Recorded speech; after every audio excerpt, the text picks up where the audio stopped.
Oweereza obubaka bw'obutereevu ne WhatsApp ku nnamba y'essimu noti 79 noti 14 18 87 olwo ofuna okuddibwamu okuva wa kamisona General URA John Musinguzi. Laba amawulire gaffe UBC leero buli lwa bbalaza n'olwokusatu ofuna okunnyonnyola okulambulukufu okuva ew'omukenkufu. Buuza kamisona. The Minister of Finance, Planning and Economic Development will read the budget speech for the financial year 2025-2026 under the theme Full Monetization of Uganda's Economy through Commercial Agriculture, Industrialization, Expanding and Broadening Social Services, Digital Transformation and Market Access. Please listen to the budget speech on 12th June 2025 to know the budget priorities and the opportunities it presents. Our budget, our responsibility. This message is brought to you by the Civil Society Budget Advocacy Group, Ministry of Finance, Planning and Economic Development, and all the budget month partners. The central bank is digital. You know, in the central bank, we're also working on CBDs, central bank digital currencies. We are moving to see whether it is, because like at the Bank of Uganda, our highest cost is printing of money. The amount of money we are spending on printing. Why? Because most of you don't even know how to handle money. Even I see you in church. You're in church because you are not good people, but you want to give money, you have a lot of money in your pocket, you are moving it, you just do like this. You first squeeze the money, then you put it. By the time you do that, when you do that 10 times, then we need to print again that currency. The currency has lost value. And I can't tell you, you need to know the amount of money, the amount of currency we destroy every day. And every destruction we repress. And the repressing you pay. You pay not in shillings, in case some of you think we pay in shillings. You pay in dollars. So if you are good people, you know how to handle yourselves. You are not hiding. You get the money from your pocket, give it in the church. But you are a person who grown up in a home of hiding things. Things are never transparent. Nothing is done in the light. As our mothers told us, especially East African revival, everything is hidden for you. Everything is in darkness.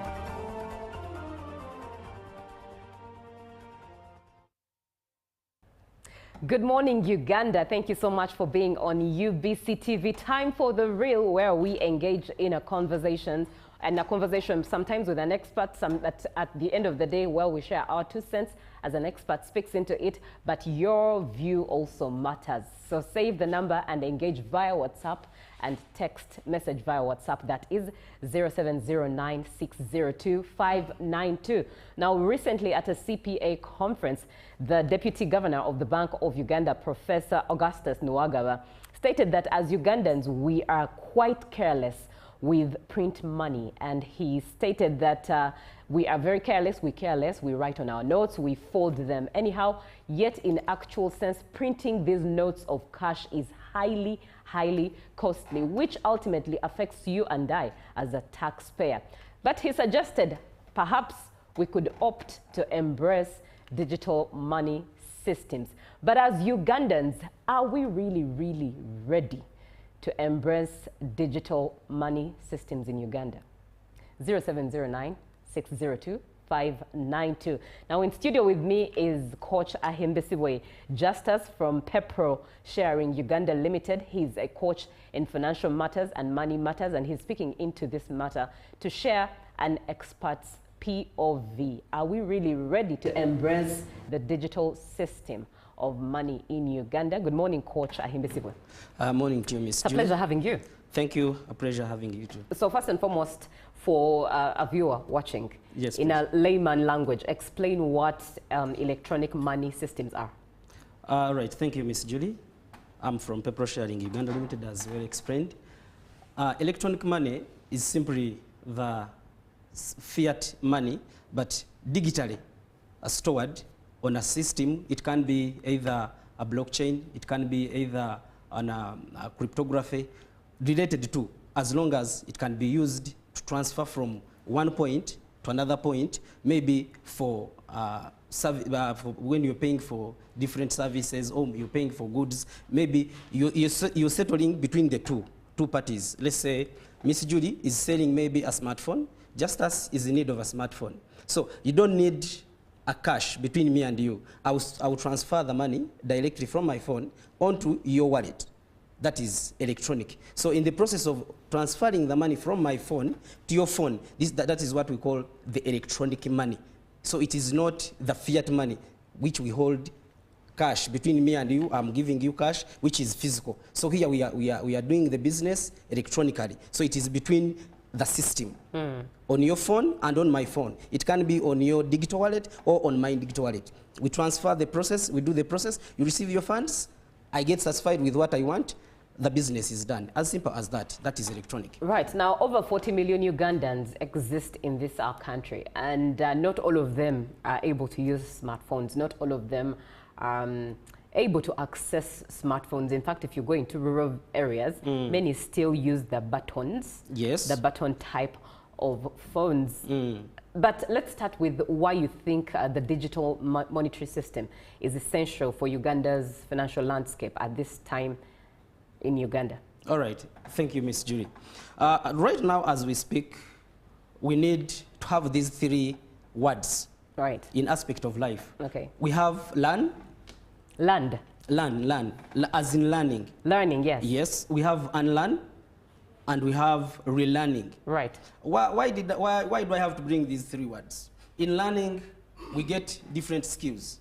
And in relearning, there are things that we need to put off in ourselves such that we can move with the trends that are moving on. That is, we need to relearn with the new technologies that are coming to us, right? Then, unlearn, we have to put away, we have to get rid of the outdated things that we have been living in existence with.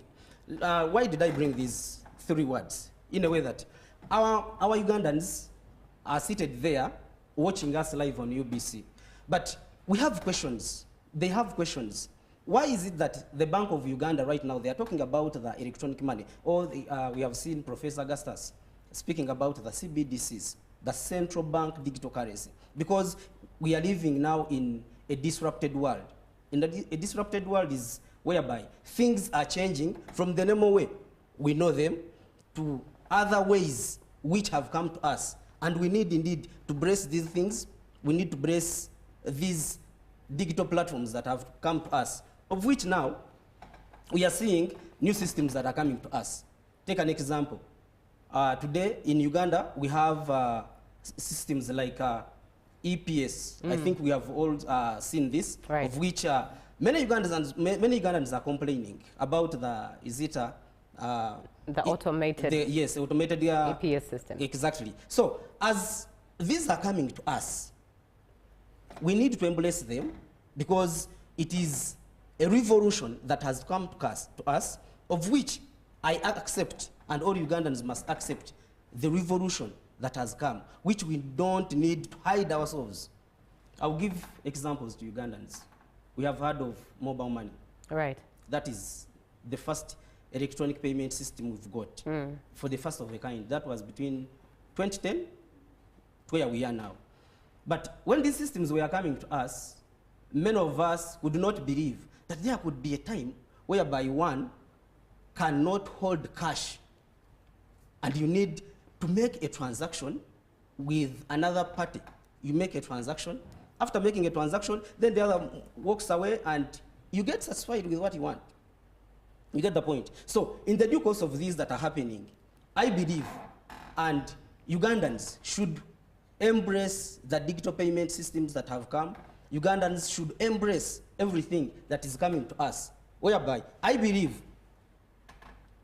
that these digital payment systems that are coming to us, there should be new developments, which I believe all Ugandans should be in position, should be able to access. Right.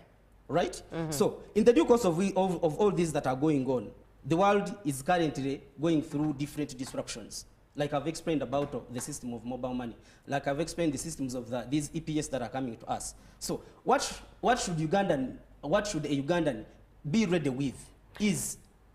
let's look at the solutions, because over 75% really of the population is young people in Uganda, and it's perhaps easy for them to catch up with the evolving and the revolution of digitalized money. Yes. But let's look at the senior citizens who are not able to catch up as fast, and yet they are still surviving and living off of the land of Uganda. But also still, even if we are young as a nation, many are in rural areas and are not as exposed. They could be simply exposed to just mobile money, but there's more to how digital money operates. Yes. What would you suggest the solution is to make this faster and more affordable and reachable for all Ugandans?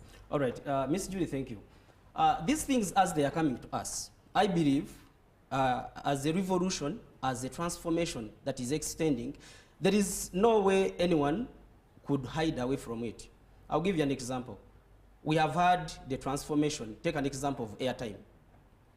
I think that was way back in 2017, around 2017, 2018, where there was a disruption of airtime. But many of us would not believe that we can wake up one day in the morning and you can't get the scratch card and load airtime. It was the same questions where we could ask, what about my Jaja in the village? How will she access the airtime? But today, as we speak, I don't think there is any part of this country where one cannot access airtime. You get the point? So the same way with this. Take an example. I'll give live examples where we are. By December, I think by December last year, 2024, we have got something like 50 million mobile money subscribers. Right? So we have got something like 35 million transactions that have been carried out by these subscribers. 35 million subscribers that have done the transactions. So in the due course of all these that are happening, we have, I'll give you an example, we have a foundation, it is called the M Foundation. This foundation is giving us the opportunity of enriching to Ugandans through different platforms, like you've introduced me through. We have a company, People Sharing Uganda Limited. We have Lucky People's Association, that we are reaching to Ugandans through sensitization and through government programs. Like we had a summit in Kasese where we are launching one of our platforms, and we got a minister from the Ministry of ICT, where we are launching. So these things, we are extending them to a common man down in the village, such that they can understand the transformation, they can understand the revolution. And today, I think what is happening, we are going to see the budget is going to be read. Right. So in the budget that they are going to read, it's not like in the past. Today, we are going to see, they're going even to talk about more about the digital transformation. So in the due course, also the government is helping see that Ugandans can cope up with the situation that is going on, mostly with the digital revolution. Right. So we need to extend this to the common man, such that he can understand what is coming to us. And still painting it for the common man, paint the advantages of digital money. All right, thank you. Giving the advantages, now like Augustus Professor talked about the CBDCs. We have people who are doing transactions, people who are doing businesses across the world. Now, what are the advantages of these CBDCs, or these electronic money that are coming to us? You might find we have a lot of people who are doing businesses, but they are unbanked. So being unbanked, the best advantage of this is that everyone will have access to these financial inclusions that are coming to us, because everyone can access a smartphone. In the due course of accessing the smartphone, he or she can get access to these payment systems on his or her phone. Remember, when the revolution is coming, no one can stop it. And as the revolution is coming, we need to wake up and move with the transition. Allow me interject in access to smartphones. In accessing smartphones is quite obvious here in the urban centers. But if you go in the depths of, say, if you go in Rubuguri, for example, in Kisoro, rural areas, those people do not actually access smartphones. Oh, right. Practically so. You're right. The best they come close to a phone is a button phone, a Techno, an itel, you know, those that they press as buttons. How best do you think this fast-moving economy can catch up with them, and for them to access all the advantages of digitalized money, and yet they can't have smartphones as fast as they can? All right, thank you. Now, I believe these financial institutions, as they are extending these services to us. I'll give you an example of YEM Foundation, one of the institutions that will be in position to work hand in hand with the central banks across the world. So they are introducing, take an example, they are introducing the POS machines. So the POS machine can be accessed by any individual across the world. And these POS machines do not need internet, do not need smartphone, as long as, let's take an example, you have the wallet. Because nowadays, to have the wallet doesn't mean that you need to be with a smartphone. Anyone can have an offline wallet. These offline wallets can work whether you have the internet, whether you don't have the internet. So take an example, I gave you YEM Foundation. It has their own currency, your everyday money YEM. And this currency will be integrated the system of the central banks across the world. So they be working with the banks to bring the unbanked individuals, to bring the unbanked people down there in the village, in Kasambia, in Mubende, maybe around the Soroti, everywhere in any part of the country, to bring these people who are unbanked on the systems such that they can access services and use services, and they get delivered to their areas and have everything worked upon well, without going through these demystifications, without going through hassles and so forth. So everything works smartly. So that's why even the Bank of Uganda says we're introducing the CBDCs, because they are people who are unbanked and they need to get these services onto them such that they can get delivery services so quickly. Right. Now, let me engage some comments that are coming through for you, Coach Ahimbisibwe.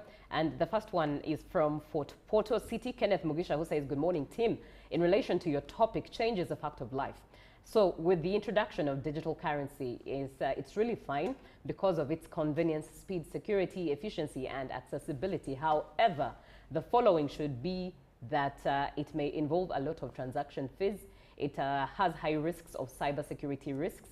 Some areas have no internet accessibility. Otherwise, if the above is addressed, it's a very good idea. And speaking of internet accessibility, Uganda's internet is still one of the most expensive internet services in East Africa. Yes. Don't you think that's so far a challenge? Ms. Julie, thank you. And with the person from Fort Portal, I take the opportunity to thank His Excellency, the President of the Republic of Uganda, because recently, something I think like 5 to 7 days, he allowed the Starlink to give internet provision to Ugandans.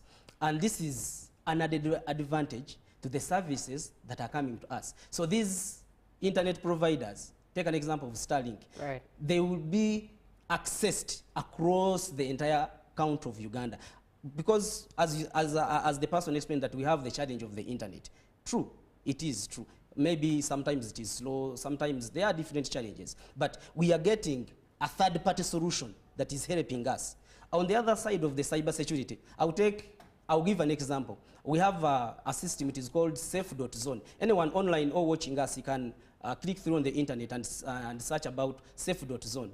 And safe.zone, they are giving solution to the problem of cybersecurity. And this is whereby YEM Foundation comes in to say that we are going and we are ready to work with the central banks across the world to see that we provide a solution on the cybersecurity. Because as these technologies are emerging, remember, even these hackers also, they go in deeper to develop new technologies to see that they continue hacking these people who are using these electronic systems. So in the due course of this, Safe Zone through YEM Foundation are saying, no, we are giving a solution to the central banks across the world to see that these transactions can be done efficiently without the hackers bad guys out of the internet, bad guys out of the financial transactions. As simple as that. Right. Now, this conversation is starting to come to a close, but address this question because it's a mindset. And it's one that needs to be addressed because, I mean, someone definitely believes in it. Digital money is a scam from Satan to deny you access to services when he establishes 666, which is coming. This is Nicholas Esimo. What would you speak to Nicholas? Uganda is a faith-based nation, for God and my country. So these are definitely concerns that are profound and real. Indeed, emerging technologies are coming to us. Whoever sees this in the line, I'm a faith believer, by the way. I believe in God. These technologies are coming to us, closing to us. I remember 2010, I was among those few people who got the opportunity to teach Ugandans about the issues of mobile money, where we would go and teach people in the villages. We could find the same questions about this. But let me ask, is there any Ugandan that has got any problem with mobile money regarding to faith? No one. So I believe these are technologies that are coming to us. Many faith people who are believing in this, and they see this as an impact of 666. By the way, when we go to a numerology, if you add 666, it gives you 9.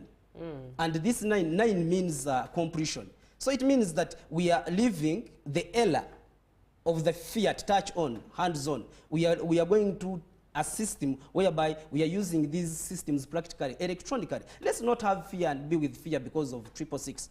Let's go dig deep and make our own due diligence about these issues. There is nothing that is going to harm us with these things. These are technologies that have come to us that we need to embrace in simplicity. Coach Justice Ahimbesiwe, we look forward to having a deeper conversation and one that is at length with you.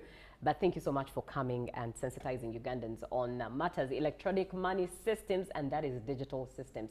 Good morning, Uganda does continue. Hopefully you are embracing the changes that are in the world because you're in it. You might not be of it, but you're in it. So wisdom is pertinent to be exercised. Good morning, Uganda does continue. Up next is Zakia Lucky with JMU Tourism Express.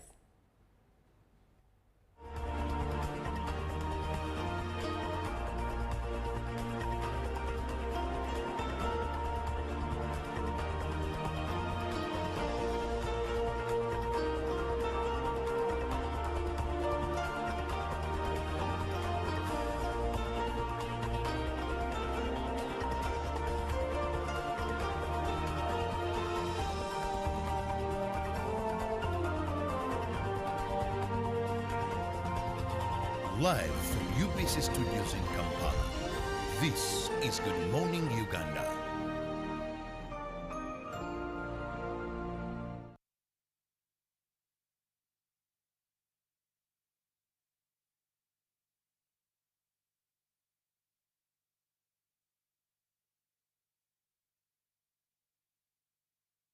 Live from UBC Studios in Kampala, this is Good Morning Uganda.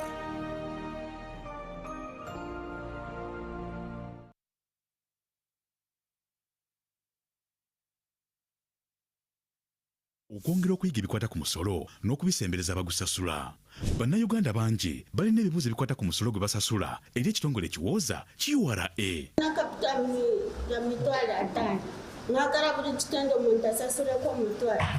When we come at revenue, they tell us to clear kitenge at 10,000.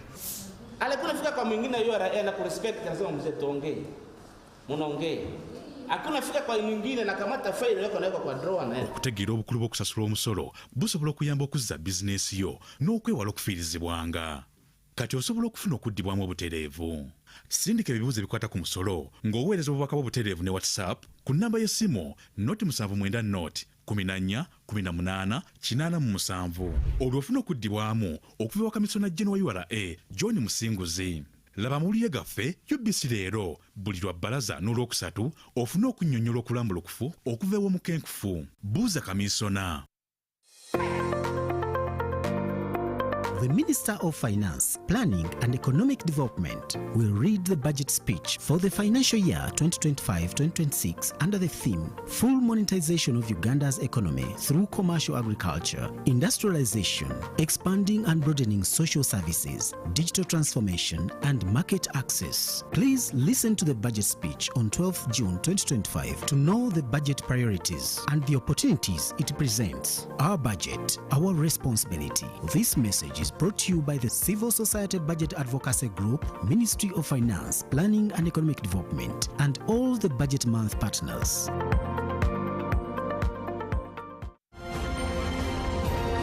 Live from UBC Studios in Kampala, this is Good Morning Uganda.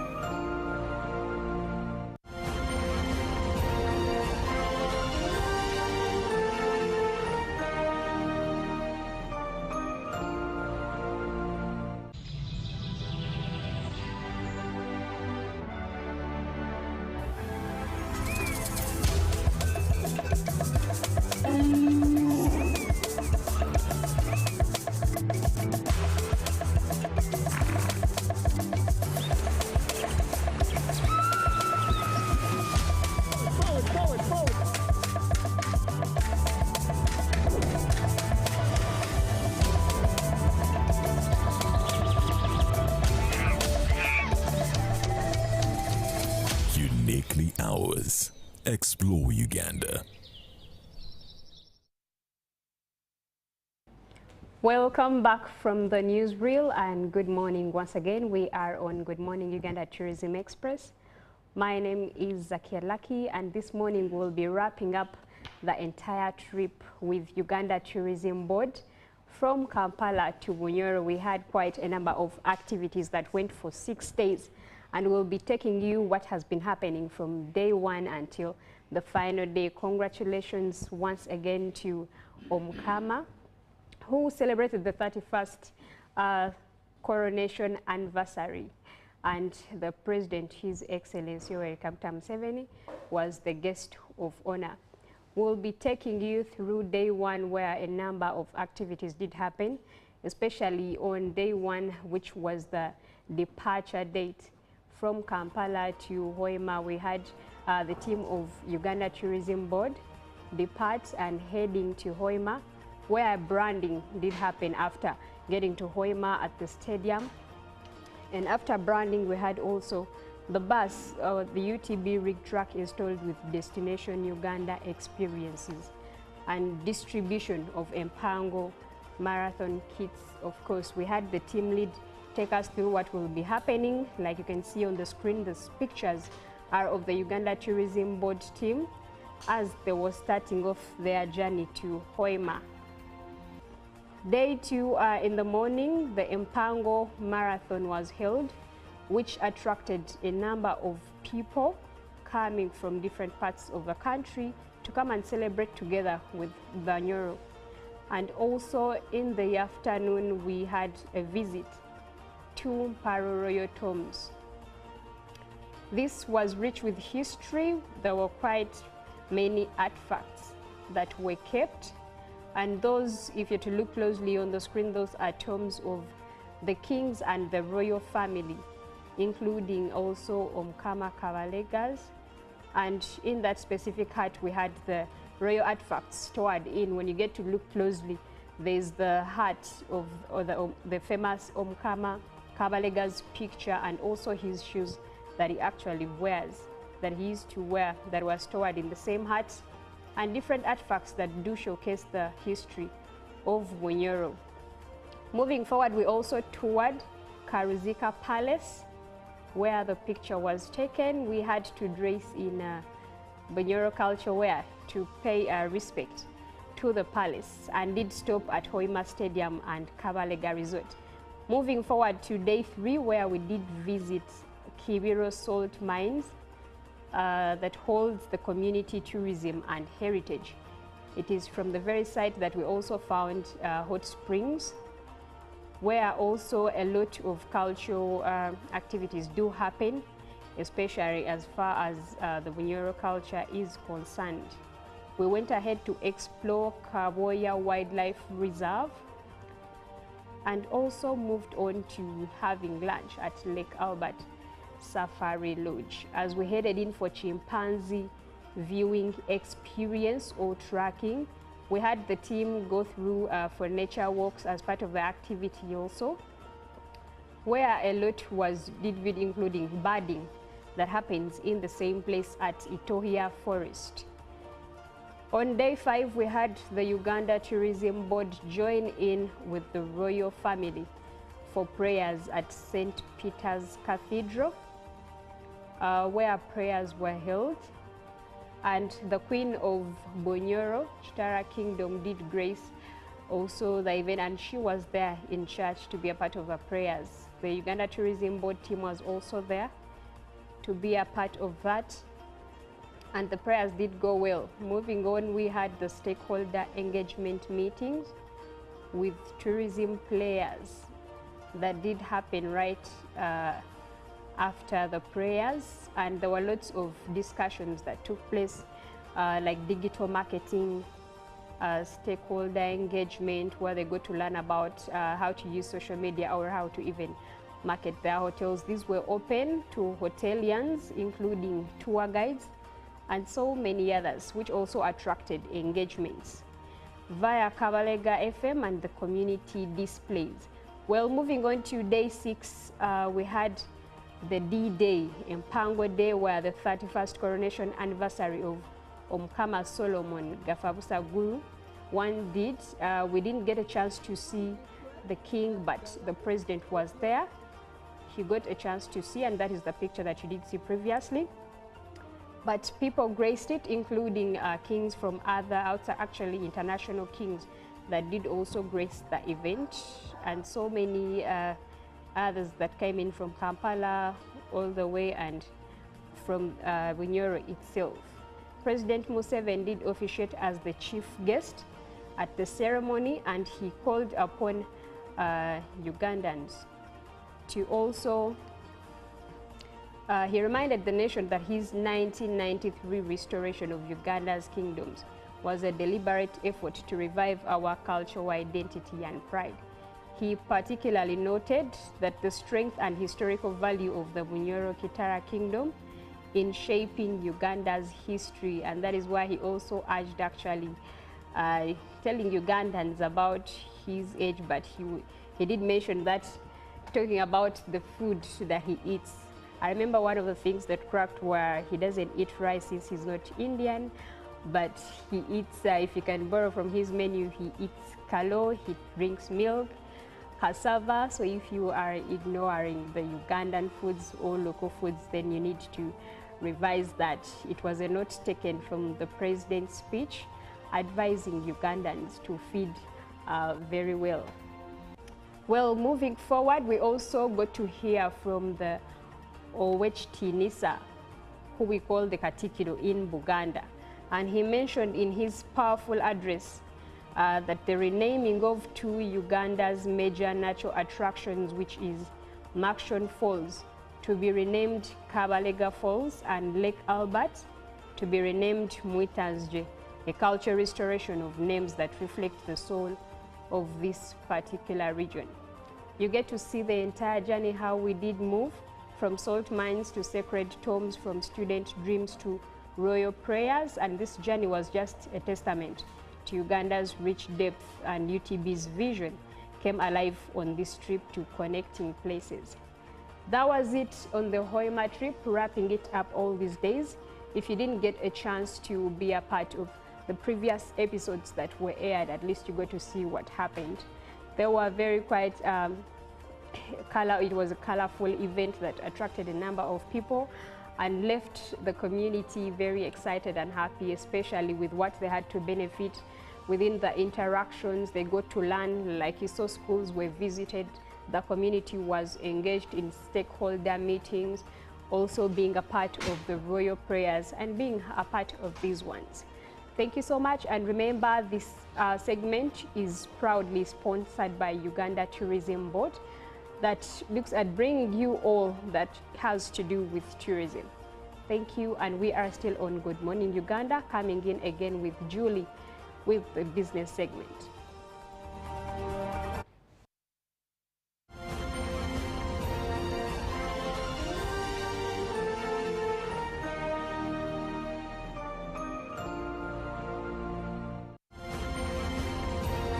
Live from UBC Studios in Kampala, this is Good Morning Uganda.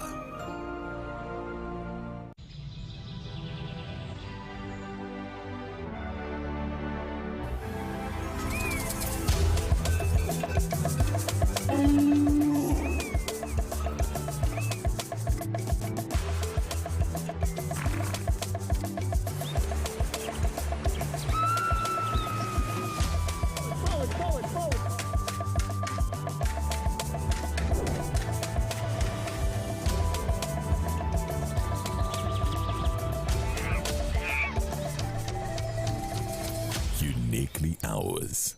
Explore Uganda. The Minister of Finance, Planning and Economic Development will read the budget speech for the financial year 2025-2026 under the theme Full Monetization of Uganda's Economy through Commercial Agriculture, Industrialization, Expanding and Broadening Social Services, Digital Transformation and Market Access. Please listen to the budget speech on 12th June 2025 to know the budget priorities and the opportunities it presents. Our budget, our responsibility. This message is brought to you by the Civil Society Budget Advocacy Group, Ministry of Finance, Planning and Economic Development, and all the Budget Month partners. Okwongera okuyiga ebikwata ku musolo n'okubisembereza abagusasula. Bannayuganda bangi balina ebibuuzo ebikwata ku musolo gwe basasula eri ekitongole ekiwooza URA.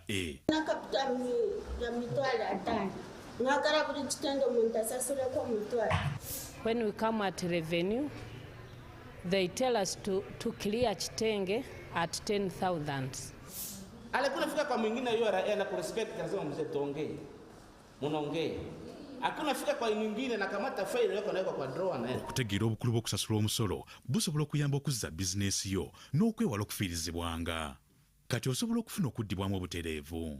Sindika ebibuuzo ebikwata ku musolo ng'oweereza obubaka bw'obutereevu ne WhatsApp ku nnamba y'essimu 07941887 olwo ofuna okuddibwamu okuva wa kamisona General wa URA John Musinguzi. Laba amawulire gaffe UBC leero buli lwa bbalaza n'olwokusatu ofuna okunnyonnyola okulambulukufu okuva ew'omukenkufu. Buuza kamisona. Live from UBC Studios in Kampala, this is Good Morning Uganda.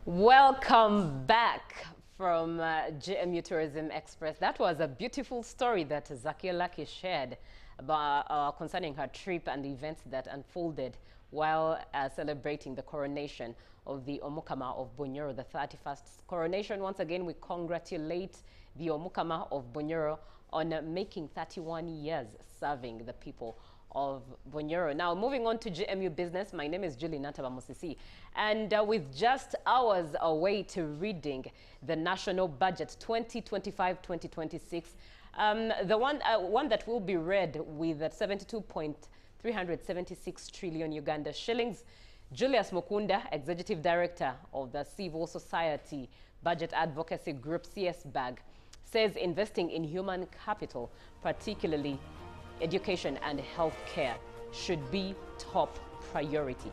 Mukunda notes that in the upcoming financial year, the government plans to focus on debt management, domestic revenue mobilization, and economic transformation.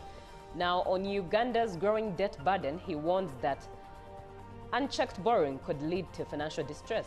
He urges that the Ministry of Finance to strengthen debt management frameworks and enhance revenue collection. Mukunda also calls on Ugandans to embrace tax compliance to enable government to deliver essential social services. Uganda needs to strengthen budget discipline to avoid excessive reliance on supplementary requests that disrupt the implementation of key development projects. Now, moving on, the Uganda Intergovernmental Fiscal Transfer Project, together with the World Bank, has yesterday did hold a stakeholders conference to review the progress of a government initiative. The program helps local farmers acquire solar-powered irrigation systems at subsidized rates and a move aimed at boosting food production and improving livelihoods. Now, the Ministry of Agriculture, backed by the World Bank, is driving the UGIFT project to power up farm production and secure water for the future. Under the program, farmers only pay 25% for solar irrigation systems, with Uganda Intergovernmental Fiscal Transfer Project covering the rest. At a stakeholders meeting, officials reviewed the program's impact, showing the real progress in transforming farmers' lives and boosting food security. The conditions for the targeted recipients were land ownership of not less than 2.5 acres of land and water source. This project has benefited over 5,100 farmers across the country, with a lot more farmers waiting to receive their irrigation systems. Now, quickly moving on to the forex rates as of the 11th day of June. The US dollar opened at 3,597.05, dropped tremendous value there, and was selling at 3,607.05, and by midday it was buying at 3,586.27 and selling at 3,596.27. It closed in at 3,584.32 and selling 3,594.32. The British pound was buying at 4,833.45 and selling at 4,846.94. The euro was buying at 4,992, 4,092.57 and selling at 4,103.99. And the Kenyan shilling dropped as well again, 27.74, buying and selling at 27.81. The Tanzanian shilling maintaining the 1.35, buying and selling at 1.36. And the South African rand buying at 202.46 and selling at 203.03.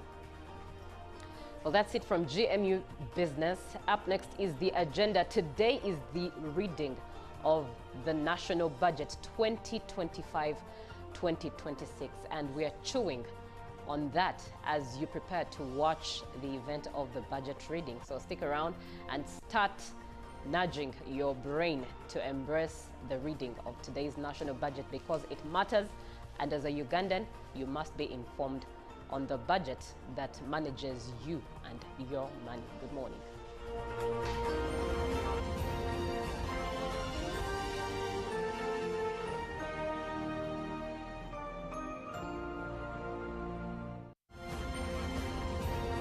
Live from UBC Studios in Kampala, this is Good Morning Uganda. Pick of the day on UBC. He expected me to die like within the first 2 years. Out of the blue, the child will get pains, especially in the wrists. And this happens commonly when children are starting to walk. Was brought to you by I'll call you every day, yeah, yo, baby, don't know. You can now get all the Chibuzi out with MTN voice bundles. Call all networks, Kubei Dondoro. Buy a 25-minute voice bundle for only 1,000, or buy any daily voice bundle of your choice. Dial *100*21# and select daily, or use the My MTN app. When we talk together, we are unstoppable.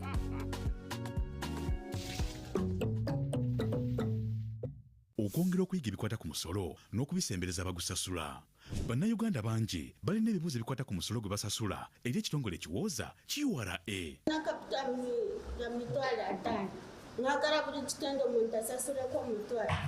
When we come at revenue, they tell us to clear kitenge at 10,000. Alikuwa fika kwa mwingine URA na kurespect lazima mzee tuongee. Munaongea. Hakuna fika kwa mwingine na kamata faili yako na kwa drawer na. Okutegeera obukulu bw'okusasula omusolo busobola okuyamba okuzza bizinesi yo n'okwewala okufiirizibwanga. Kati osobola okufuna okuddibwamu obutereevu.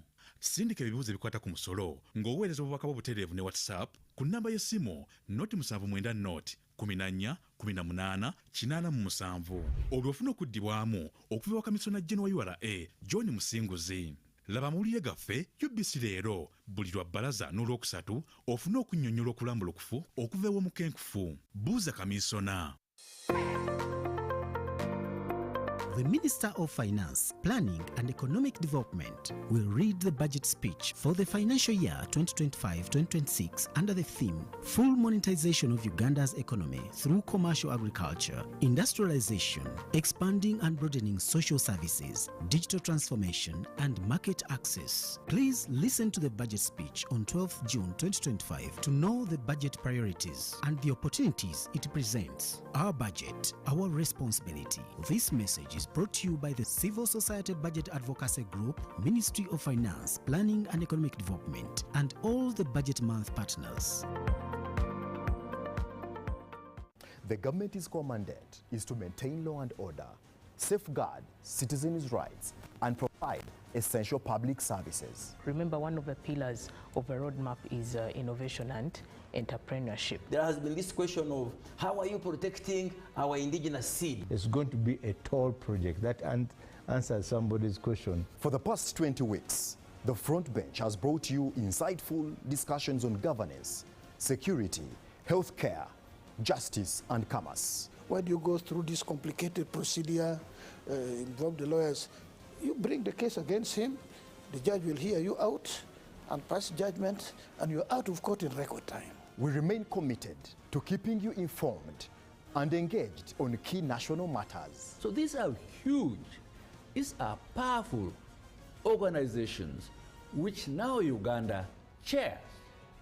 Why don't you come together? If we haven't migrated to the e-card because of various reasons, including that not all the people of Uganda have smartphones. You can sit in your house, apply for a passport.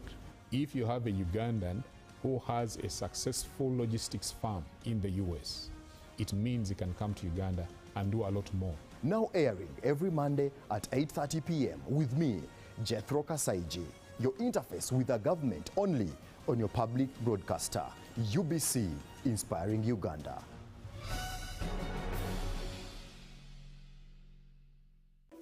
In a nation hungry for truth, a world where every story matters, there exists a beacon of trust and reliability. For decades, they've been our voice and our window to the world, holding the mirror of our history. With 4 TV stations and 11 radio channels spanning 27 languages, they stand as guardians of information, defenders of truth.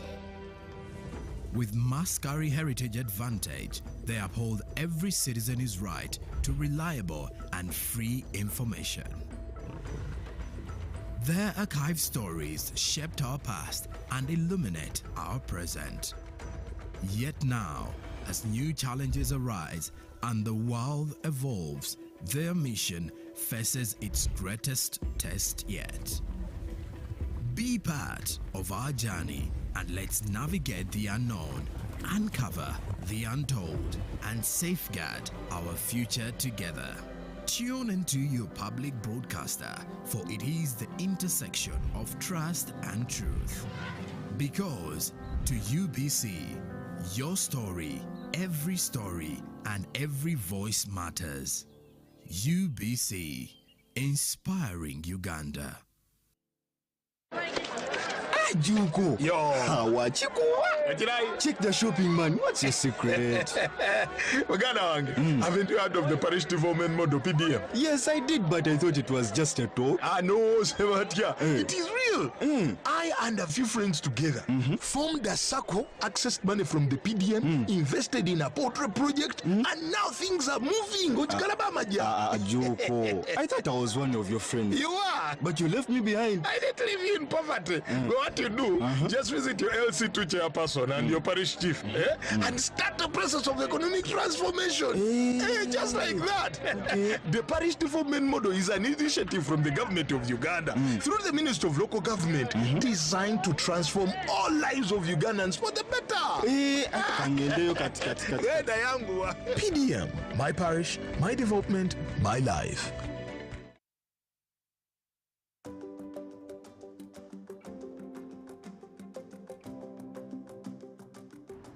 I'd love to take this opportunity to thank our President, Yoweri Kaguta Trihabura Museveni by coming up with a Myoga program.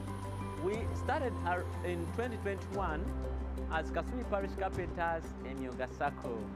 When we received this amount of 30 million, we had a problem, we had a challenge of machines. We used to carry our wood and we would carry it up to Bwaise to be worked on. So when we got this chance, we are able to buy machines to ease our work of carpentry. At the moment, we are a number composed of 140 members. We have the women who come in and do saloon chairs. We have the men doing 3-drawer tables, 2-drawer tables, and different kind of furniture. Before the Myoga program came in, we had a lot of crimes taking place on this road. When this Myoga program came up, we managed to collect these youths. We gave them hope that you can change from stealing, and we can give you skill so that you'll be someone in the society that will even help another person. Kansoke ddala okwebaza omukulembeze w'eggwanga olw'emirimu emirungi gy'atutaddemu nga ffe abavubuka. Nze nno nze omu ku abo abaabeeranga ku kkubo okwo emisana n'ekiro ng'oluusi olw'okuba naffe tunoonya ekyokulya nga gwa kiyina oba mmwe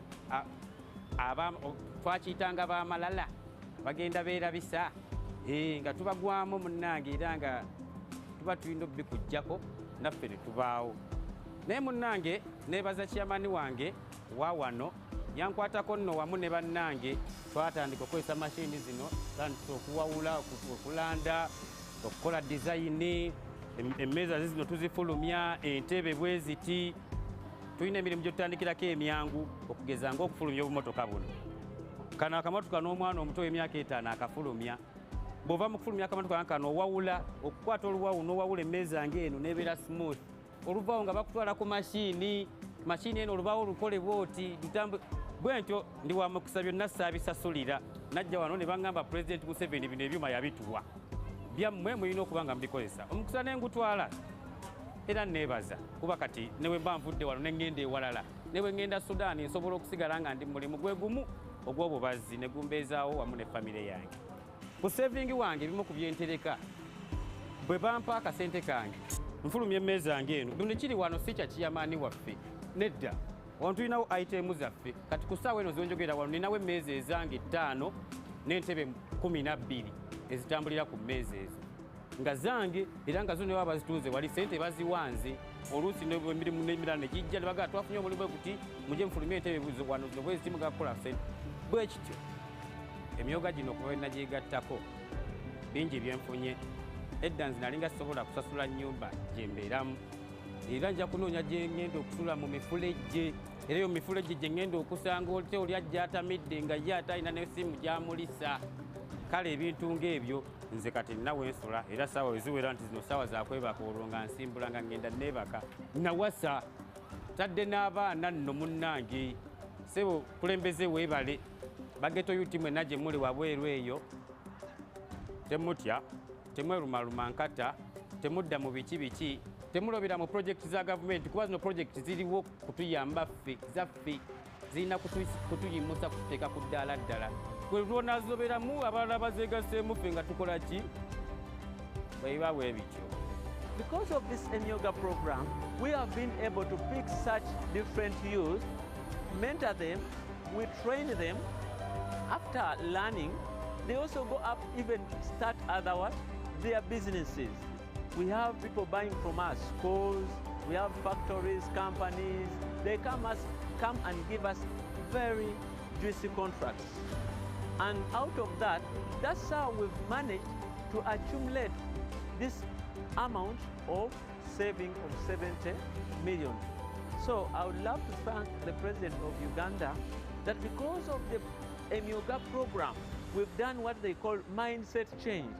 Those who used to think of going for prostitution, we've captured them and changed their mind. They are here trying to do work, trying to get skills. Those used to steal, they are also here trying to get skills. We have been job seekers, but now we are no longer job seekers. We are job creators.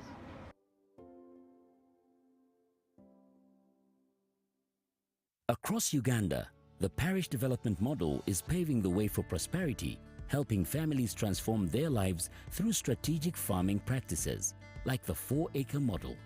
In our Chibaro of 1996, we said first acre, put coffee. Second acre, fruits. The third acre, you put pasture for dairy cows. The fourth acre, for food, cassava. The good thing is that now cassava is also becoming a very good cash product, but at least for food. Then, mind you, the backyard. You put poultry for eggs, you put piggery. I'm in a 1-acre plot of land. In this 1 acre, Your Excellency, I practice this banana plantation. I also practice coffee. I also have dairy, Your Excellency. Every month, Your Excellency, I get 500,000 from these bunches. The 7 activities we recommended, they have a big global demand. We have 10,000 Nile tilapia fish and 10,000 African catfish.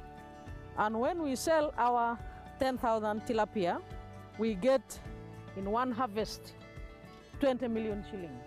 Fruits, especially capsule, which is called, can do very high value crops like apples. And then finally, those who are near the wetlands, like the ones in Bukit who are wasting the wetlands, they should do fish farming, not in the center of the swamp, but at the edge of the swamp. From coffee farms to fish ponds, the 4-acre model is empowering Ugandans to transform their lives. The parish development model is your pathway to wealth creation. This message is brought to you by the Ministry of ICT and National Guidance.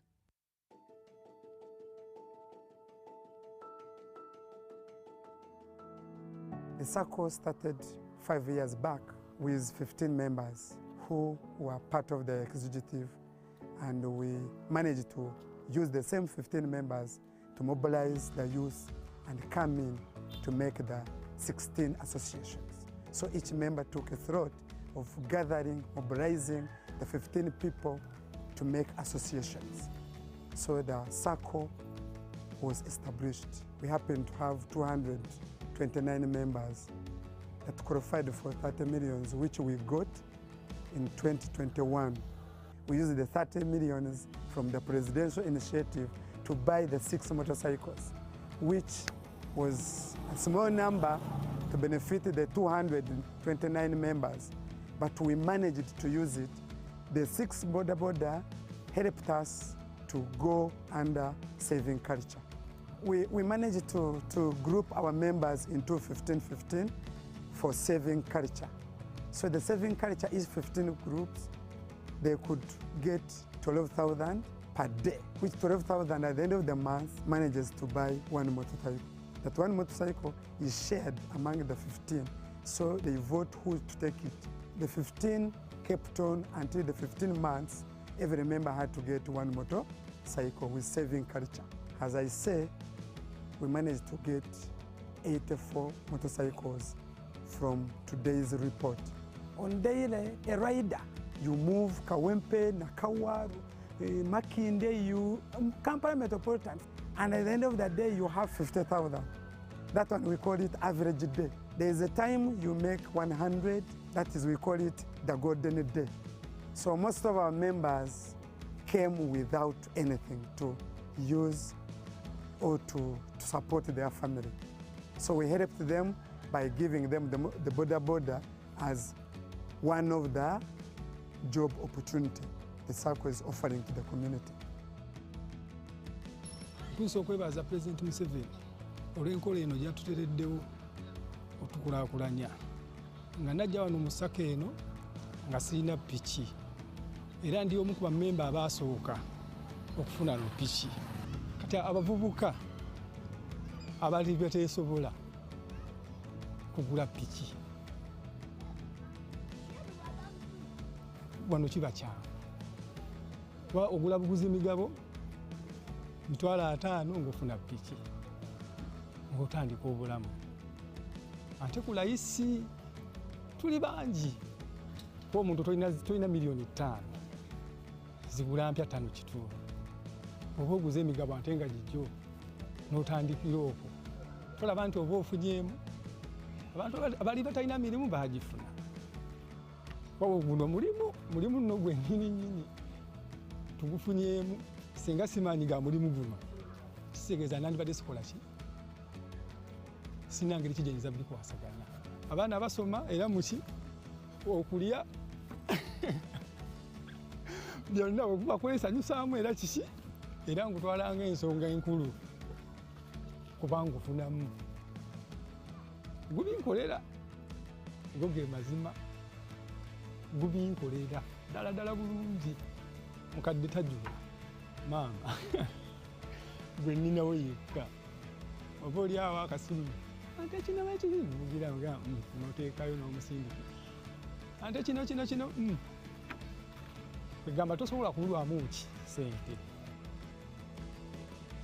ebyenfuna byange byali bibi ddala naye mu bbanga ery'emyezi 9 wenfunidde piki aye obulamu bwakyukira ddala kubanga siganye nakati nkyapangisa naye luli eri nga landirodyako netutandika nga odduka nosanga nga basiirinze nawo naye kati nsobola omusasula nina omukyala n'abaana bendabirira nsobola okubaliisa bulungi nnyo nga embeera etambula era njagala okwebaza omukulembeze w'eggwanga tujjukira nga ffe abavubuka n'atuleetera pulojekiti eno ey'emyoga kuba ne mami wange saazina neenyumirizaamu kuba akubira akasimu n'omuweerezaayo omutwalo oba 2 kuba oba ozirina njagala otwala omukisa guno okwebaza omukulembeze w'eggwanga olw'okutulowoozaako nga ffe abavubuka n'atuleetera pulojekiti y'emyoga ne tutandika okufuna ku mirimu ne tufuna ebyokukola twabeerangawo nga tulina byakukola tutambula butambuzi nakuzzabuza misango naye kati okuva pulojekiti y'emyoga yeyajja kati tukola era sente zaffe tuzirabako era olw'okuba nti nasiima nze ng'omuntu nasalawo n'ekifaananyi kya pulezidenti Museveni kitambuze mu Kampala yonna mwenkolera okubalaga nti pulezidenti Museveni yantuusizza ku kino kuba nenkolera sente zange era nzifuna era nzirabako.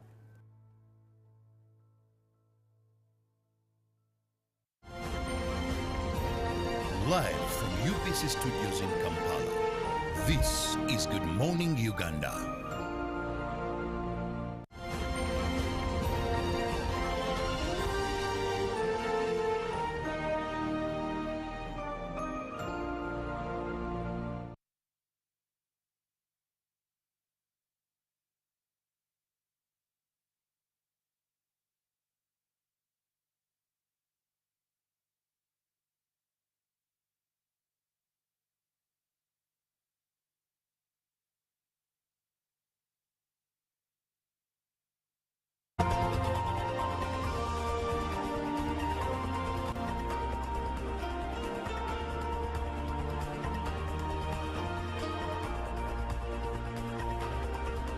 Pick of the day on UBC. He expected me to die like within the first 2 years. Out of the blue, the child will get pains, especially in the wrists. And this happens commonly when children are starting to walk. Was brought to you by I'll call you every day, yeah, yo, baby, dondolo. You can now get all the Chibuzi out with MTN voice bundles. Call all networks, Kubei Dondolo. Buy a 25-minute voice bundle for only 1,000 or buy any daily voice bundle of your choice. Dial *100 *21# and select daily or use the My MTN app. When we talk together, we are unstoppable.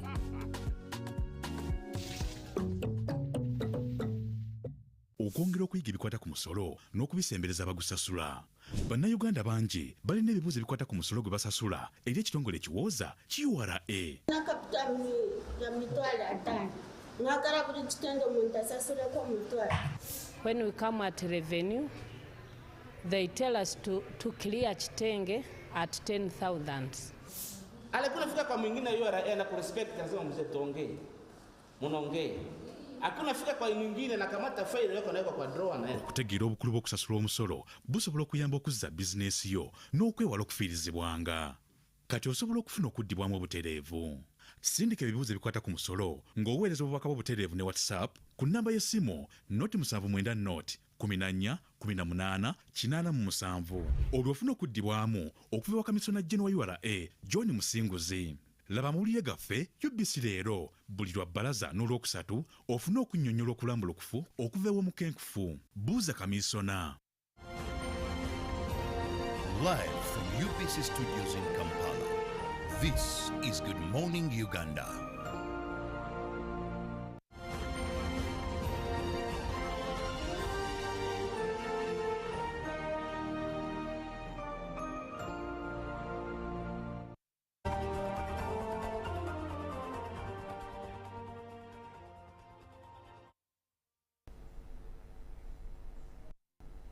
Good morning, Uganda. On this 12th day of June 2025, the national budget is to be read at 2 p.m. Be sure to catch the live event here on UBC TV so that you miss nothing on that event. But that doesn't stop us from discussing and engaging our 2 cents on matters the budget that is to be read. So the number 0709602592 is yours to save so that you are able to be a part of this conversation. Now, we are particularly this morning analyzing the national budget 2025-2026, and in studio with me is an economist, from CS Bank, but a little later also we'll have another expert to speak into the youth perspective. So for now, let's just have an economist's perspective on the budget as we analyze it. Mr. Eric Odongo is an economist and he is from the Civil Society Budget Advocacy Group. Good morning, Eric. Good morning, Julie. Good morning, our viewers. Good morning, Uganda. Today is a very, very important day for our economy. We are getting a new budget starting 1st June, so 1st July. So when the minister steps up to read it today at 2, please pay attention and let's take notes on which opportunities are there for businesses and how best can we take advantage of those opportunities. Yes, indeed. From your perspective as an economist, what is your initial impression of the budget 2025-26? My initial impression is that the budget is well prepared. It is well structured. It is touching the areas which it should touch. There are, of course, some misses here and there where you see declining allocations, but by and large, significant programs have been catered for. However, we always prepare good budgets. That's not something new. We always prepare good budgets. Where we fail is in implementation of these budgets. You'll realize that a budget has 2 sides, the expenditure side and the revenue side. So just to give an impression, if you fail to realize the revenue, then you cannot spend. Right. So where we should be focusing on is our ability to fund our budget. How are we going to get money which we shall use to spend on the proposals which were put forward?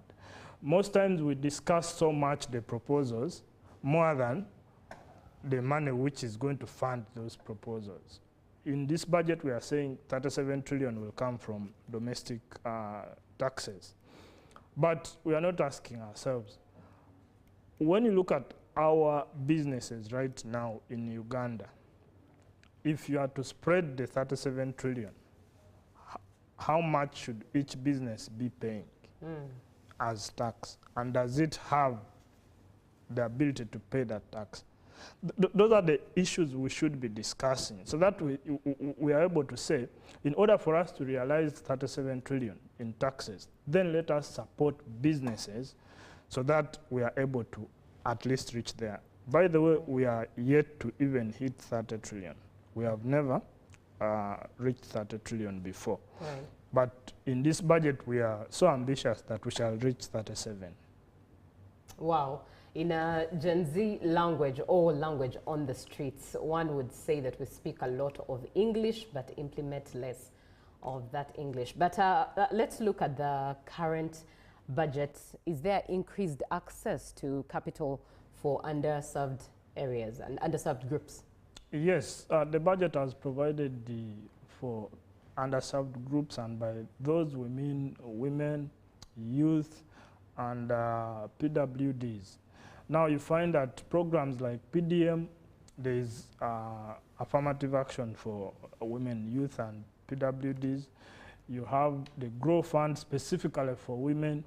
You have Small Business Recovery Fund for all businesses, but again there is focus on making sure that resources reach those interest groups. Then you have initiatives like the Women Entrepreneurship Fund, EMIOGA, all those have been provided for in the budget. But then what we need to do is to make sure that the right businesses get these allocations. Right. In your perspective, what can be done to strengthen SME and investor matchmaking in Uganda? Investors go to places where there are opportunities. In Uganda, here we have opportunities. But are we doing much like other places like the Kenyans?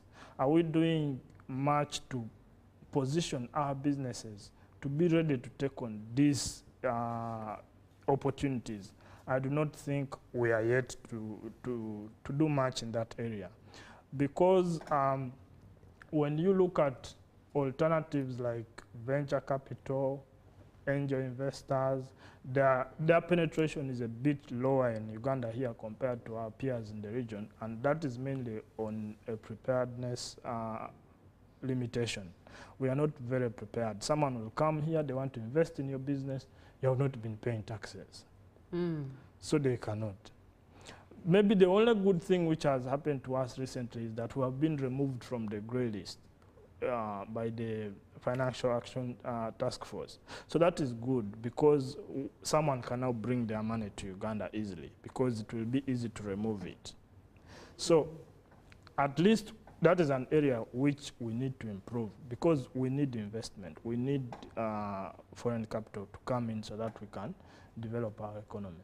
Speaking of which, let's look at, indeed, focus, lay an array of that light onto the private sector.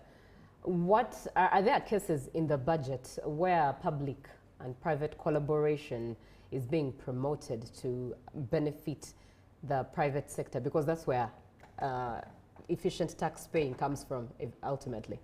Yes, there are initiatives in the budget which are promoting private and public cooperation. However, the way we are executing them is where there is a challenge. For example, you have public money going into a private company when there is no clear agreement between government and that company. That is very risky because tomorrow if the company mismanages the money, you don't have a recourse, you don't have a way of controlling the resources which you have advanced to that company. So that is where we are having challenges from, and it is making the entire idea become very, very risky. You cannot even now look at a probable business to approach government and say, I need support in this area. For example, we struggle in the areas of health. So if someone wants to really invest in healthcare in this country and just needs a small push from government, and you approach the government that, you know, I need this kind of support, the technocrats may fear to listen to you because there is already a challenge with such arrangements. And that is what is making such a brilliant necessity fail to improve our economy. Right. 0709602592. With what Mr. Eric Odong has mentioned, it reminds me of a story I think I ran across that stated there's a Ugandan who is apparently reporting the Ministry of Works because the company that is being used to collect funds in the EPS system was actually already out of the systems of Uganda, for it had not paid taxes in 5 years. And that is an example of what Eric is explaining and expounding on when it comes to public-private collaborations. But let's look at what do you think can be done to increase financial literacy in Uganda and entrepreneur education at that to benefit the private sector? There's work to be done. For example, the universities should really be supported to educate people on entrepreneurship. You know, it is very rare for you to see a university collaborating with local business people here in Uganda. It is not something which is very common, and yet that is required. Then there are also peer-to-peer educational programs.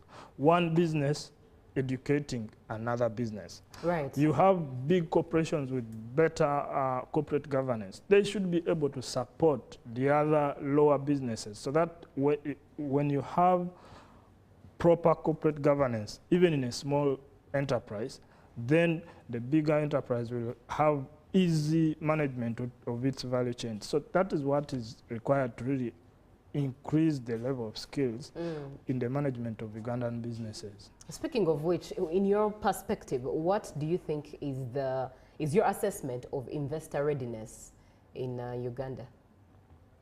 Investor readiness, we are not very ready because of structural issues. Right. We are not very ready. If you look at... When you say structural issues, what do you mean? I mean, I have come, I'm an investor. How long does it take me to get a license? How long does it take me to certify my product with UNBS? How long does it take me to get a tin from URA? How long, if I have a temporary court issue, how long does it take for that issue to be disposed by the commercial court? Those are structural issues which, when one investor experiences a problem, it scares others. So those are issues that we need to work on. There's work being done, but we need to at least quicken what we are doing in terms of reforming those areas. That is how we are going to make our businesses ready. If you look at even just knowledge of what investors require in terms of our local businesses, that area is still lacking. You find that we are not yet organized in terms of industries. You will find a particular industry has like 10 associations which are parallel, and that is very, very difficult when it comes to helping these groups. So that is those are the areas which make us a bit unready when opportunity strikes. And what do you think can be done to make us ready? We need to quicken what we are doing in terms of reforms. We are now saying there's State House Investor Protection Unit, but do we need the really that, or we need all public offices to understand that this is the value of an investor to our economy, so that you don't have an investor needing protection from State House, but instead the police should be able to protect someone's investment here in Uganda. The courts, they should be able to support someone's investment here in Uganda. So we need that kind of structure. But as it is right now, the work which is being done is commendable, but we need to do more. We need to pull together to the right direction.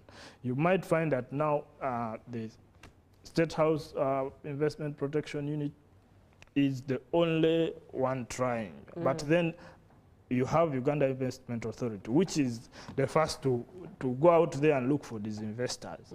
But how are they following up? Or they just bring an investor and it ends there?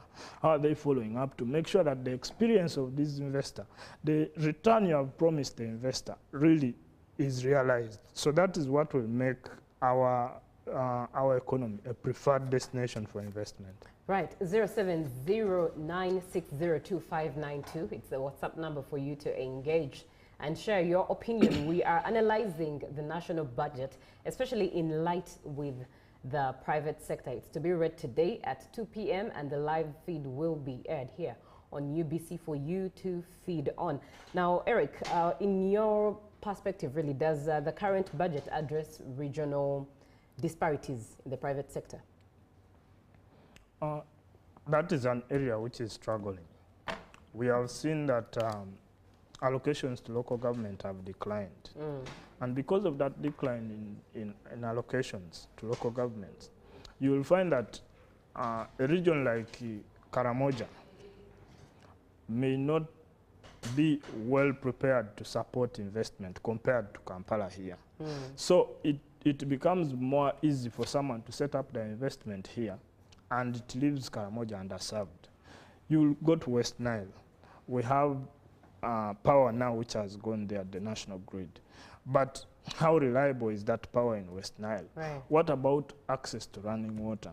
Then support infrastructure like roads. Those are issues which are increasing regional imbalances when it comes to private investment, because people don't want, an investor cannot go and begin now thinking about a road, thinking about how to pump water. Those are costs which the investor is thinking that this is provided by government, so let me take my investment there. Right. So that a bit is lacking in our budget because of the reduced allocation to those specific underserved areas. And what should be done, in your perspective again, what do you think should be done to reduce the cost of credit, especially for SMEs? Cost of credit is a very, very big issue for SMEs, and there are a lot of suggestions we have brought up. We have talked about government reducing borrowing from domestic market, so that the local SMEs at least have something to also get from the commercial banks. We have spoken about reforms like pension reforms, so that we are able to transform our capital structure.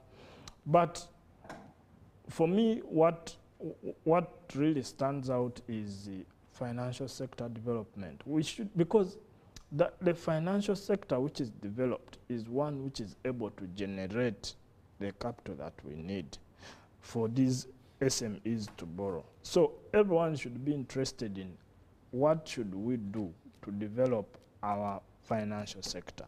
We have a stock exchange here in Uganda, but it is not well utilized. We are not taking it up properly. We have in government documents, you'll read government is saying we are bringing an infrastructure bond, we are bringing now these corporate bonds to help fund these public corporations. But we are a bit slow in that area. For me, I would expect that in this budget, one of the key things which the minister is reading is that effective this date, we have this infrastructure bond. Effective this date, you can now invest in maybe UEDCL. So that when UEDCL is able to pool resources to itself through those mechanisms, then you have the government not borrow to go and give money to UEDCL. So you have now a local SME able to go and access a loan in the bank. Right. The rates are still high. That's an issue. But that is addressed by us increasing the supply of capital to lend to these SMEs. Right. Now, we are talking about domestic areas in just a second, but let me read this comment. Good morning, Uganda. To reduce entrepreneurship illiteracy, there is a need to put more effort in educating the entrepreneurs, especially at spending and saving or investments. And this can be done through visiting the learning institutions where a number of population is at least high. Thank you so much for being on the show and for your contribution. 0709602592. Now, speaking of domestic arrears, the government has accumulated over 13 trillion as of last year, 2024. In your perspective, really, and in your expert opinion, what should be done to reduce the mounting obligation to government? There is already a strategy in place by government. I think what we need is to adhere to that strategy. That is the most important thing. Because in the strategy we are saying you do not commit government on any contract when you have not budgeted for it. So that is very, very important. But also these arrears are coming from court fines and accumulated interest. So there are issues. In the past, people used to talk about collusion. A public official just intends to be careless and public resources go. But we need to see an improvement on how we are adding on what is already existing. In the first draft of the budget, government had proposed 200 billion to reduce on the arrears. And when we analyzed that, we ran back to government and said, this 200 billion will take you over 50 years to clear the 13 trillion that you have.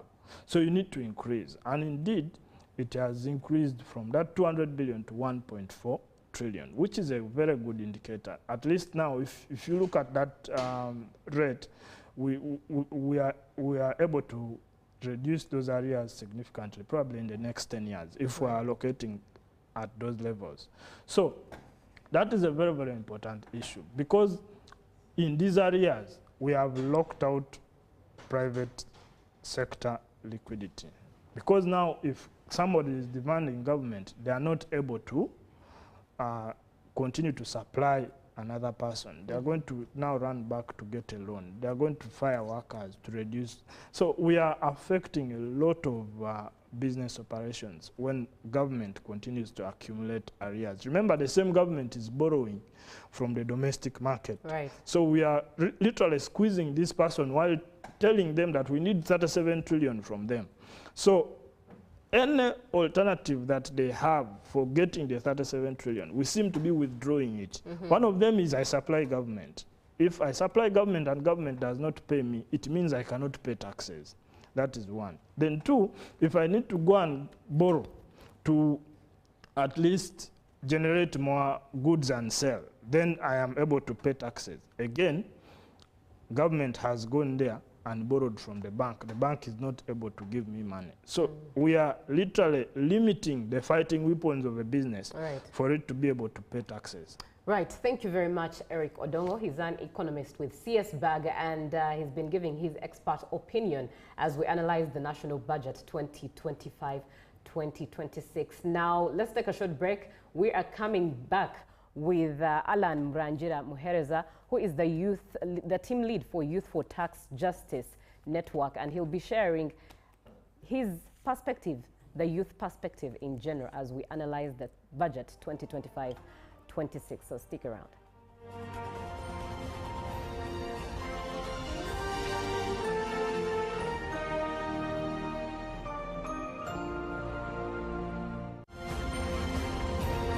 Live from UBC Studios in Kampala, this is Good Morning Uganda.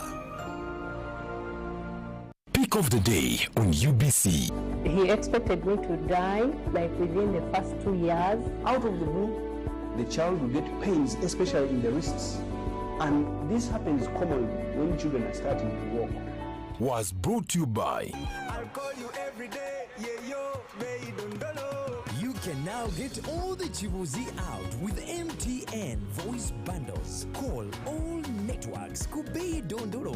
Buy a 25-minute voice bundle for only 1,000, or buy any daily voice bundle of your choice. Dial *100 *21# and select daily, or use the My MTN app. When we talk together, we are unstoppable.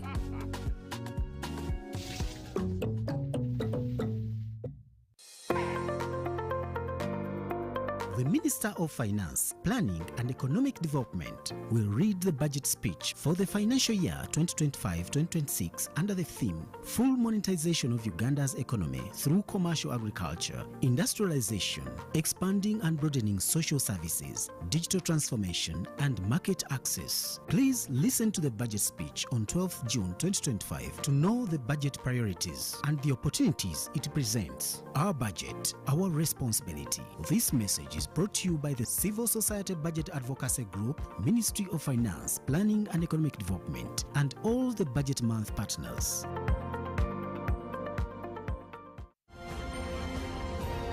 Live from UBC Studios in Kampala, this is Good Morning Uganda.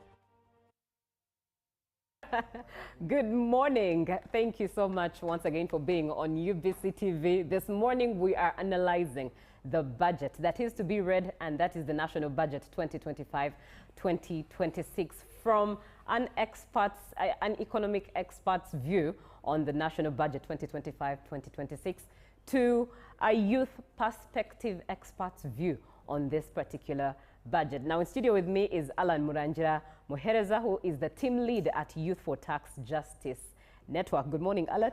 Good morning, Juliet, and good morning to our viewers. Thank you once again for joining us. Thank you for having me. As a youth, in your perspective, what are your initial impressions on of the budget? Well, youth perspective. I think when we talk about the budget, of course, it's an estimate of what you hope to collect and then spend. So you allocate and then spend. And of course, when I look at the budget as was passed, the difference actually, as we are going to the budget speech, is that by the time we were having the budget speech, the budget has already been passed and all. Yeah. So, and if I look, for example, at the allocations for the youth, we are under the Ministry of Gender. Yes, and yes, there is a youth and children's department, and that department, actually the entire youth and children's department was allocated about around 173 billion Uganda shillings. For the children's department alone, or the children's sector, it's about 10 billion in the entire 72 trillion. That's for children? Yes, for children, about 10 billion. Then for the entire youth and children department, about 173 billion. So in terms of then what that will do for the young people for the next financial year, I will not say it's a good or it's a very promising allocation, but of course the counter-argument could be then there are other monies that have been put elsewhere that young people can take advantage of, in terms of the parish development model, where you say that 30% of that money will also go to young people. There are some other projects like the GROW projects where you say like young women that can take part of course, regardless of the challenges that those projects may come with. But if you look at what was allocated in terms of the budget allocations to the Youth and Children's Department under Ministry of Gender, it is, I would say, it's a rounding off error when you look in terms of the whole bigger budget. So in terms of me being optimistic, not really. Right. But of course, like I said, someone can then say, but there are other monies that have been put elsewhere that young people can participate or can take a part of or can be deployed for the benefit of young people. But if they were intended for young people, they would have been directly given to the ministry or to the agencies that are responsible for youth and children within the country. Right. Now the allocations, indeed, as you've expressed, from your expression, they are quite not existent. Yes, not existent. But let's look at the priorities, at least, that the government has outlaid for the budget 2025-2026. Do you think these priorities align with the reality on ground? Yes, and actually I was going to say that priorities, it is one thing to say it's a priority. You only see if it's a priority where the money has been put. Allocated. Yes, and there is a very clever government term, what they even call, they even have unfunded priorities. So you can imagine it's a priority, but it's not funded. In fact, the unfunded are the ones that actually shot it to the 73. So I think when it comes to the priorities, I think two things that stand out for this financial year.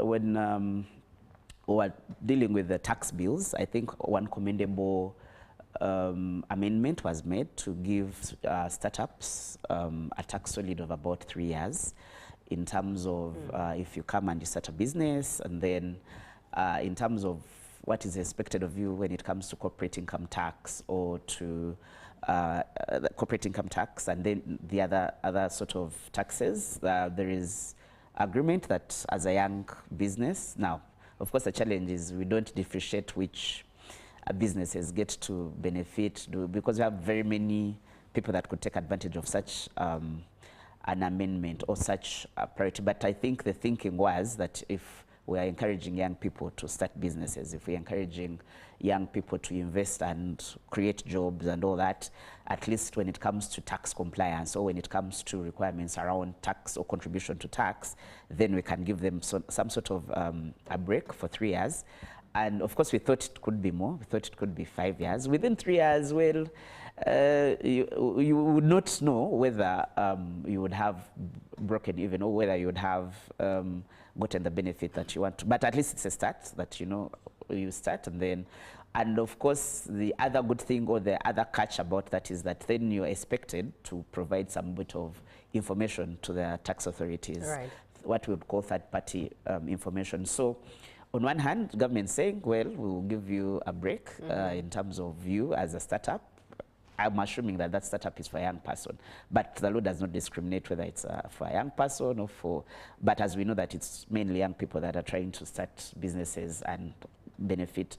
The catch, of course, like I said, is that then you're expected to give third-party information, that if I've dealt with you, you've supplied me or I've supplied you, then I should be able to give that information to the revenue authorities. And in that way, they can be able to track that even though me, as Alan, my business has been exempted from paying taxes for 3 years, the people I deal with, on the other hand, they can be traced within the system to say, I supplied you, on my side it's a cost, on your side it's an income, so you should be able to also account for it. So that is commendable, and I think that is going into the right direction. Of course, the big elephant in the room is that for human capital development, let me call it the human capital development, and the other thing maybe I could say that this is the first budget within the NDP4. So so the idea would be that we've seen that resources had been allocated when it came to infrastructure development, when it came to production of power or electricity and all that, and the missing link or the where we thought or where we had hoped that we would see more resources or more funding was when it comes to human capital development, when it comes to health, when it comes to education, when it comes to sectors like ICT. I'm very passionate about ICT because that's where the world is moving right now. So when you're talking about an education system where people are still learning to code, yet AI can do that in pretty much in a prompt of 3 lines, you get a website, for example. But and if you say that in regard, reflecting on IT in particular, we've been having a conversation on a digital economy, a monetarized system, digital monetarized systems, and really the conversation was if Uganda is really ready for that system, but also looking at the funding for it. Has it even been thought about in the budget? Yet the world is moving so fast, and someone in the rural areas has to be included. Yes, and I think that is where, and that's what, when you talked about priorities, I think for me, that's where I was expecting to see actually more, regardless of the fact that most of our budget is being taken to service and repay debt. I think that's where we were supposed to see very strong priorities in terms of funding, because when you look at the ICT sector, for example, is that right now, you know, a few years ago, I'll give an example. A few years ago, people would say, I'm not going to use Facebook, I'm not going to use WhatsApp, I'm not going to use any of those things, because that was the technology at that time. And those are not very many years ago, like about 5-10 years ago. Then what happens? What happens is that every phone that comes out today, some of those applications or some of that technology comes pre-installed. So you even don't have almost a choice. So it's the same thing when it comes to, for example, AI, that the things that are being done now, they may not be accessible to everyone, but in about 3, 4, 5 years, you will not have a smartphone. If it's not AI enabled, it will not be smart. If there's certain technologies that we'll have at our disposal, but will just be consumers. Let me put it that way, that we've not prepared to participate in that economy. And how would we participate is if we allocate resources to also match the needs of the day. And I'll give an example. I was giving an example that right now there are video editing. There are people that are studying, for example, in our universities, how to edit videos, how to do what, and then all of a sudden overnight, a company comes and you can do it. I don't have to have gone to video school. I don't have to have done that. I just put in a few prompts and that happens. I don't have I would not have had to go to coding school, for example, to, you know, do it's called software engineering. Yes, yes. You know, or to information technology. Information technology. Yes. Within a few prompts, we have now access to some of these systems. So the question then would be, how are we preparing our young people for such a thing? And the only way we can prepare for them is if we invest resources, if we allocate resources in that sector, in the ICT sector, in the education sector that matches the need of the day. And we will not, we may bury our heads and say we shall catch up, maybe we shall, but the challenge with that is that then we just become consumers. It takes out the money, that even the little we, you know. Yes. Yes. From that particular point, allow me interject with this, from how you've laid it indeed. Do you think, and keep in mind that Uganda is mostly populated by citizens who are 30 years and below. Yes, about 73%. Yes, about 73% indeed. Is the budget that is to be read today, 2025-2026, do you think it's pro-people? No, when we put it pro-people, not pro-people, I may not give a very definite answer on that. Yes. What I can say is that where you find that about almost 40% of your budget is going to debt repayment. That is a budget that then, those are resources that you would ideally have used to finance the people agenda, I'll call it that. If you have, for example, a budget where about 8 trillion is going for the wage bill, it's money that you're going to be paying salaries that, I wouldn't say, okay, you will have a return on investment, but it's not an investment per se. It's not, it's not human capital development. It's not that we are going to put a road, for example. No, you're going to pay salary tomorrow, you borrow to pay another salary, like that. So whether it's pro-people or not pro-people, I think the question would be, for us as young people, what are the priorities? What are the biggest challenges or questions of our day-to-day? And there are about 3 of them. We have the biggest one, of course, is unemployment. Are we putting resources, for example, into seeing how young people, for example, get out of unemployment, or they improve on their livelihoods? And if you say, okay, we've allocated 1 trillion for the parish development model, out of 72 trillion, let me say. So the question is, you're expecting for all the parishes in this country to use 1 trillion Uganda shillings for their development. The assumption is that when that 100 million reaches a parish, young people will have about 30 million, because you said we are going to earmark 30% for young people and all that. So the question then would be, out of 72 trillion or 73 trillion, and you're allocating 1 trillion for the 73%, because young people below 15 about 50%, between 15 and 30 about 22%. So that's about 73% of the population. You're allocating 1 trillion. So I will not say whether it's, but I'm just asking. Yes. And of course you will say, but even these other things that we are doing them for the benefit. But that's where you're putting resources. That's where you're saying that if, for example, we can have a budget, I think what I can talk about, let me say, use, for example, the budget of donations, where you have about 140-something billion for donations. Of course, would be, what if we had allocated, for the things we want to donate for example, what if we had also just allocated that money within the budget, and we say, if we are going to donate it to young people, then put it in means of gender, and put it under, let me say, the youth and children's department.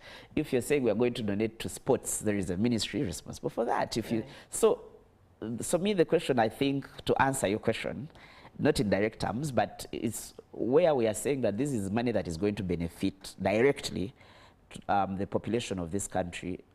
It's usually out of 72 trillion, if you're allocating 1 trillion, then I think it may answer the question that you've asked, whether it is. So me, I think we just look at personally, what I'm interested in is to say how much on the priorities that we have. Right. When we say we are going to, for example, invest, let me just go to youth unemployment. of course, like I said, I started by saying there have been some incentives. You know, you don't pay tax here.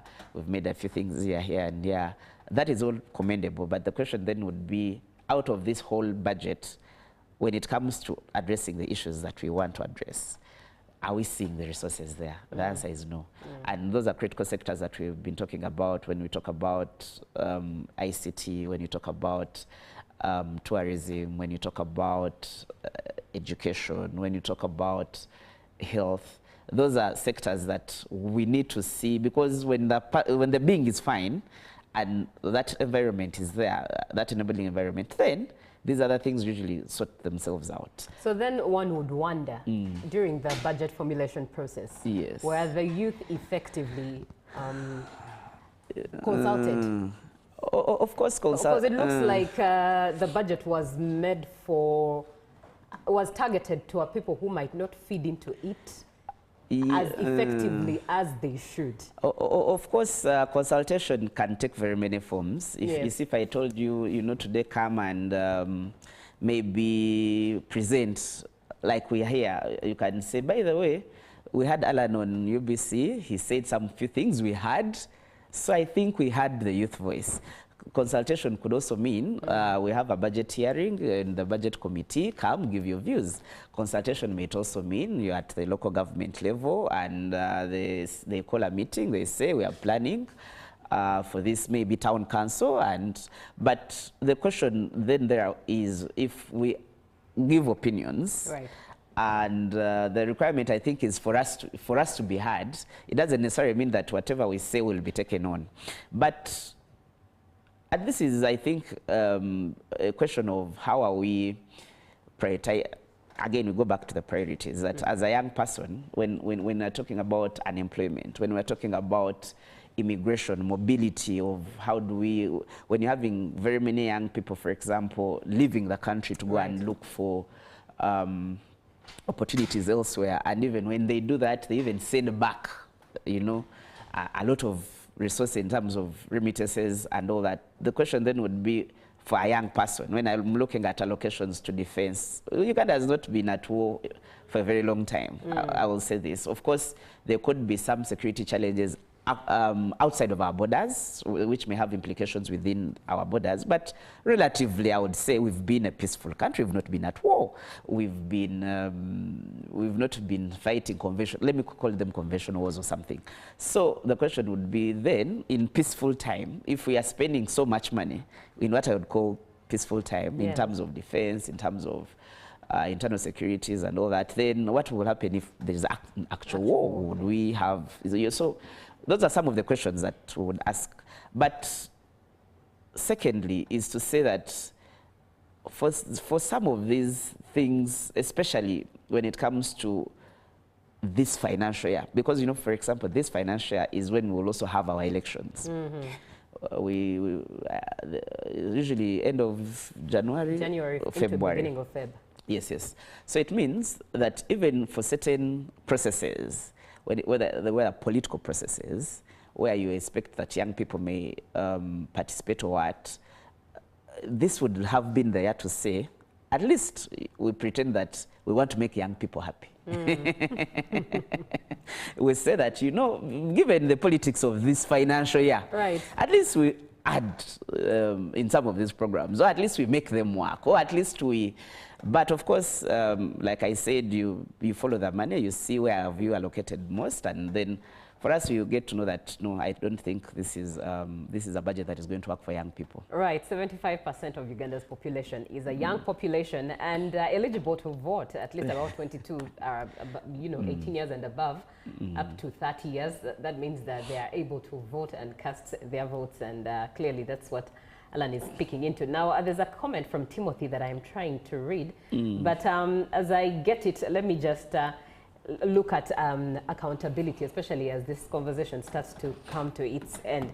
How do you think, we have what we have, it's already available. PDM money has been allocated, the youth funds have been allocated in the different areas, and we really have to work with what's already available. It can't be taken back. So in your perspective, how do you think the youth, moving forward in these 5 years, how best can us as the youth engage? and hold government accountable for implementing youth-focused budget priorities that it has laid out for us? How can we tap into what's available? Thank you very much. I think, to correct you, I think it's okay, we already have a budget, but some of these things can be undone. We've seen our parliament pass supplementary budgets, quite big supplementary budgets, as and when they need resources for certain other things. So whereas the cake has been baked, I think if we really are intentional, there are certain things we can actually revisit, and then, but from a practical side of it, it may not happen, it may happen, but I was just trying to say that we could actually have a supplementary to that say... That window is there. Yes, that window is there to say that, you know what, maybe we missed this, but for the sake of our young people, let's do this. But to answer your question on how then can young people engage or hold government to account, I think we start with wastage. And wastage not in terms of... when we usually talk about wastage, we're talking about things like entertainment and meals. It's about 130 billion for entertainment and meals, special meals and all that. Right. And all. So for us, I think the one thing is that I should feel money in my pockets. For me to be able to interact with the budget, I'm either doing business with government and I'm being paid. I'm either having a situation whereby I can do business, pay my fair share of tax, and then still feel money in my pocket. I can be able to then have a conversation with, and this is where I want really to put the fire to our members of parliament, because the buck begins and ends with them. Of course, the executive will suggest, but when it comes to actual allocation of resources, actual accountability for resources, it's usually our members of parliament that are responsible for this. And I think for young people, that's where we have to start, especially in this period where people will come and say, there is no medicine in Mulago, but my area MP passed the budget for Mulago, for example. Whether he passed it or not, but he was responsible to ask the questions. You may, of course, we have majority rule, but at least what did you say about yes? But if then you've not been able to do that, then as a young person, I'm entitled to say, okay, this time around, I need someone that will talk for and on my behalf. Now, Alan, allow me just pause it there. We definitely have to bring this to a close because time is such an enemy. But still, these conversations on the budget continue. Even as it's read today, there's post-budget analysis that takes place. And we'll have Alan back next week on the show on Good Morning Uganda. Thank you so much for being on the show. The budget is going to be read today, and it will be at 2 p.m. live here on UBC TV. It will be aired to you, so be sure to engage and be a part of it. Make sure that you follow the budget. Make sure that you follow the budget and have that information. It's pertinent that you do. Good Morning Uganda.